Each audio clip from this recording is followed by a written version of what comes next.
अभी bail application की order declare की, जिसमें बेल एप्लीकेशन नंबर 647/2021 ये 153A 153B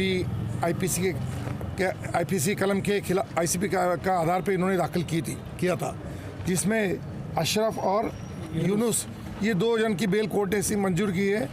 बाकी के सब बेल एप्लीकेशन कोर्ट ने नामंजूर कर दिया है। अभी हमको ऑर्डर पढ़ने मिला नहीं है। इंशाल्लाह मंडे के दिन हम ऑर्डर देखेंगे क्या रीजनिंग से कोर्ट ने बाकी के लोगों का बेल नामंजूर किया है।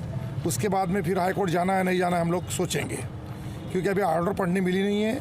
अभी 6 बजे के बाद में कोर्ट ने ये ऑर्डर डिक्लेयर की है और सिर्फ 647/2021 ये बेल एप्लीकेशन में 2 आरोपी की सिर्फ कोर्ट ने बेल मंजूर की है। बाकी के सभी आरोपी की बेल कोर्ट ने नामंजूर की है। दोबारा कब अप्लाई किया जाएगा साहब? देखिए अभी दोबारा तो अगर यही कोर्ट में दाखिल करना है तो चार्जशीट दाखिल होने के बाद ही बेल एप्लीकेशन दाखिल कर सकते हैं, या फिर अगर अपने को इतने दिन नहीं रुकना है तो फिर अपने को हाई कोर्ट में इंशाल्लाह अपने को जाना पड़ेगा। हाई कोर्ट में ये ऑर्डर चैलेंज करना पड़ेगा। आप वकील की इतनी सारी मेहनत की क्या वजह जमानत का रिजेक्ट? देखिए अभी तो ऑर्डर पूरी तरह से पढ़ने मिली नहीं है। ऑर्डर जब पूरी तरह से हम पढ़ेंगे क्या रीजनिंग से कोर्ट ने बेल एप्लीकेशन रिजेक्ट किया है, ये तो हम ऑर्डर पढ़े बाद ही इसके बारे में कमेंट कर सकते हैं।